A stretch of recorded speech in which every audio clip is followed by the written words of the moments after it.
Hello, everybody. Ketshi1383 with Ketshi Gaming, covering this week's Epic Store free game. They only have one; they don't have two this week. And this week's free game is EA's Star Wars Squadrons. It's I guess, space flight simulator where it takes place entirely in the cockpit. This is another game that I already owned before it came out on the Epic Store for free. And I've already played through the story and did a bunch of the other side, I guess, game options.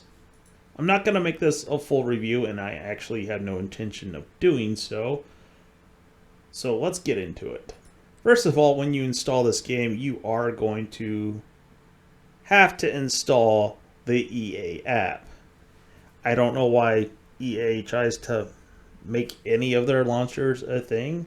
Since they killed off Origin, it just seems kind of repetitive to try the exact same thing with a different program, just under a different name. And I mean, yeah, its layout is different, but as far as I can tell, it's pretty much the same thing as Origin.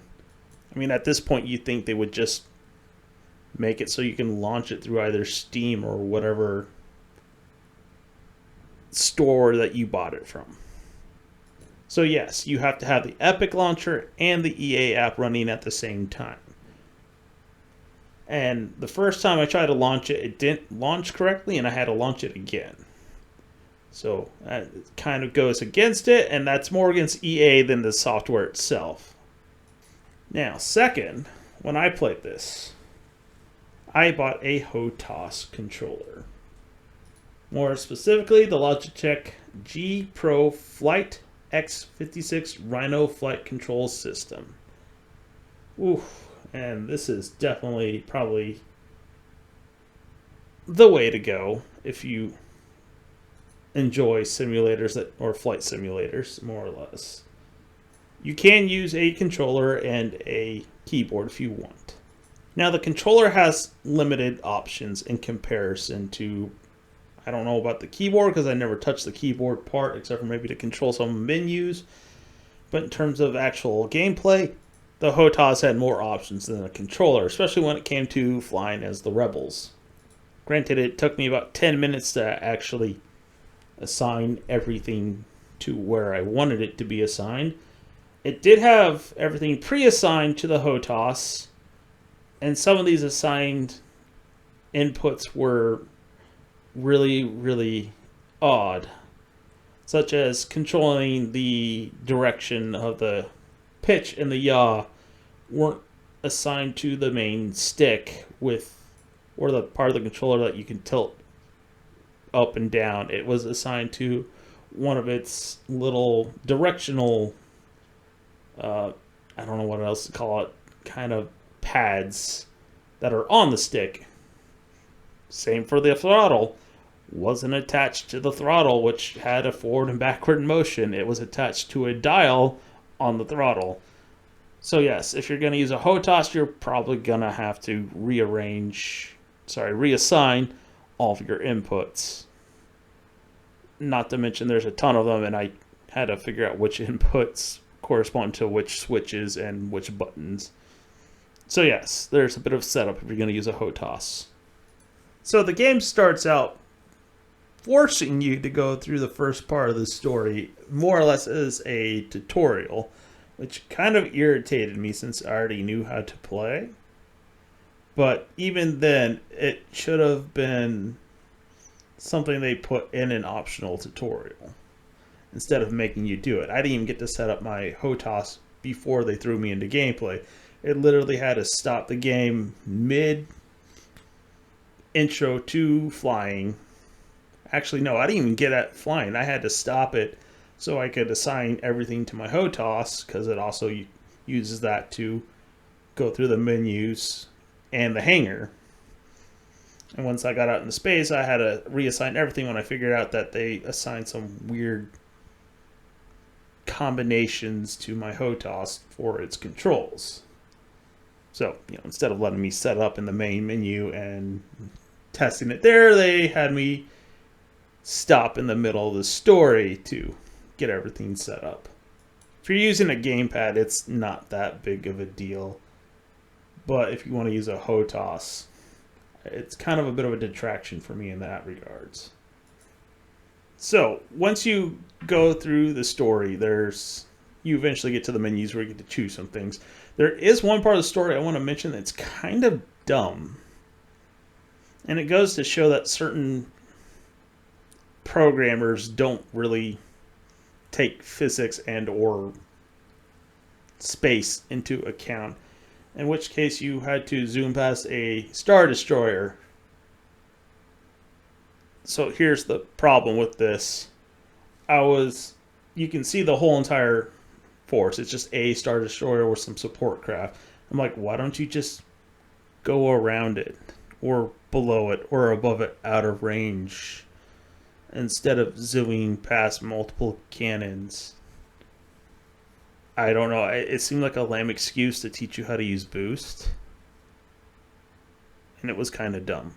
So anyways, you can continue with the story or you can do some of the side activities. I did an Armada conflict after I got through the story where you try and destroy a Star Destroyer and you fight off against, in this case, AI, because I didn't really want to mess with somebody's ranked battles. Now, if you're interested in the story, it's not that great. But if you want to fly an X-Wing / TIE Fighter, you're going to go back and forth between the two as Titan Squadron and Vanguard Squadron. Vanguard being the Rebels / New Republic, and Titan being the Empire. So the handling is pretty solid for the most part. You can see that I crashed a little bit here, and that's partially due to getting used to a HOTAS again versus an analog stick. Just like what you saw there, I oversteered. It's also partially caused by the, let's call it for lack of a better thing, arena that the game's in. It's just absolutely cluttered, and I don't know why anyone would actually fight in such a cluttered area. I mean, I suppose it could be used for cover, but eh. And considering I had the least number of deaths in this game, none of them were due to crashes, I'm kind of guessing maybe the other players did crash a lot. Anyways, also part of the game is you have to customize 2 avatars. Don't know why. The only time you ever see them is in a menu where you customize your avatar. I guess it's so other people can see it. Makes 0 sense, so I don't know why they even bothered. I'm all over the place. Let's get back to gameplay. I'm just sort of freestyling it right now. So, in terms of gameplay, like I said, it's pretty solid for the most part. You have some pretty solid controls if you're using the analog stick or the HOTAS. I used both when I played before, but what you're seeing right now is me using the HOTAS controller. And it feels pretty good for the most part. I know I keep saying that. But, so, there is some very liberal auto-aiming for obvious reasons. Especially if you're using a HOTAS, you'll probably see footage of me missing because it's not like super, how should I say, accurate. It'll help you if you're close enough, but if you're not, you will miss. Now, in terms of which side is better, I prefer Rebel ships, mainly because Rebel ships get shields. Yes, they sort of compensated by making the TIE fighters take a beating, but in reality, if you've ever read any of the books, the TIE fighters are just flying junk. They're cheap. So you have different ways of managing resources, which is energy in this case. So you can divert all of your energy to your engines, your weapons, and your shields if you're the Rebels. And I think there's actually one Empire craft that does have shields. Anyways, so if you put all your energy into your engines, you will move faster. You can also balance all 3 out. If you put it into your weapons, you can fire longer and fire more shots. So if you see that little red dot line right above the 3 vertical bars there, red designating that I have all my power devoted to my weapon system right now, it allows me to fire more lasers off before I run out of energy. And then there's green, which is your shields, which you can put all of your energy into your shields in order to make your shields charge faster. Now, you can also, in this case, tell it what directions you want the shields to be. You can focus your shields on the back or the front, or you can balance it out between the two. You can't do that with a controller, or if there is, I didn't know how to do that when I played with a controller, but you can with a HOTAS, and I'm guessing you can do it with a PC as well. I'm pretty sure you can't because I remember checking and not being able to do it. You just had to suffice with a balanced shield. On top of that, you can also take damage to your hull, which you can repair. Both sides can do this. Some craft can't do it, and they kind of balance it out. There's also craft that you don't see. I'm just flying an X-Wing for the time being, but there's also an A-Wing, Y-Wing, and a B-Wing for the Rebels. Don't ask me about TIE fighters other than a basic TIE fighter and a TIE interceptor and a bomber. They have their support ship, and I don't remember what it's called. Anyways, you also have the option to repair your ship at the cruisers, which you can see right here. It's the medical frigate, or what was used as a medical frigate in The Empire Strikes Back. But you can go there, and there's like a field you can go into, and you can repair your ship. So, in terms of actual dogfighting, since I only played against the AI, some of the ships, like you'll have just little random nameless ships flying around. They'll be destroyed easily. But if you're going after, let's say, a TIE fighter that's controlled by the AI like you see in front of me on this screen, it can take several hits, like a lot of hits, to destroy ships piloted by other AI, or the more advanced AI, and I'm guessing people in general as well. Now, it can get a little disorienting at times, and that's probably part of the reason why I kept slamming into stuff. But as I progressed, I stopped slamming into stuff later on, towards the end of the match. One of the biggest problems I have with this game is it does not conserve momentum. I have this weird, I shouldn't say weird, this sort of pet peeve when it comes to physics in games. And one of the things that I don't particularly care for is when they have physics, but when it's sort of inconvenient, they don't. In this case, let's say in this game where you can literally flip on a dime just by throttling back, and you'll do like a 180, no problem whatsoever, because momentum isn't conserved at all. And the AI can fly circles around you regardless of how fast you are turning.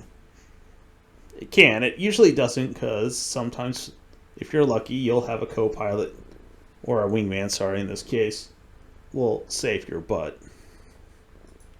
I mean, it's not the most competent game out there. It's pretty solid in terms of if you're looking for a, I guess, combat flight simulator for Star Wars. Yes, it's graphically several steps above that of previous games. And I kind of wonder if it would have been better if they took, let's say, Rogue Squadron and did a remake of that versus making this whole new thing that they did. I mean, the story is far from compelling in any capacity, and a lot of magic happens in it. When I say magic, there should be characters that die, and they don't. And a lot of things that they do in the story is that you'll fight a group of TIEs, and then the next thing you know, you're fighting another group of TIEs, and then you move on to even more groups of TIEs, and it just seems to drag it out with no real end in sight or even objective other than to destroy the TIEs. And I guess you could say vice versa for when you're fighting as the Empire. You destroy rebel ship after rebel ship, and it just kind of gets old and drags on for a little too long. And outside of the Armada battles / squadron battles, there really isn't much going on with this game.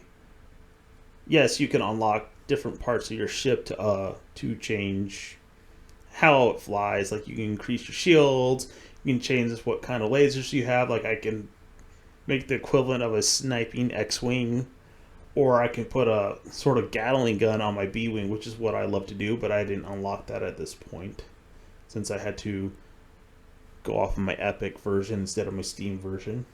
It's not the most incompetent thing. I already stated that. And considering EA's reputation for screwing everything up they ever touch, in which the only thing they have left at this point is Madden and FIFA, and they've lost FIFA, or I haven't really kept up with it if they renegotiated it or actually paid up the $1 billion they were looking for to continue the licensing. But even then, they screw those up. It's literally just the same game for, what was it, the last 5 years at this point? Anyways, so in terms of being an EA game, it's pretty solid. It's stable. It doesn't crash. It's relatively decently balanced. A lot of the times I die, it's because I took too big of a risk and I got myself blown up. Most of them were by the Star Destroyer. And to be honest, at a price of free, yeah, it's a good game to get for free. So go ahead, give it a shot. It's free on the Epic Store till this Thursday, the 1st of December. So if you made it this far into the video, thanks for watching. Have a good one.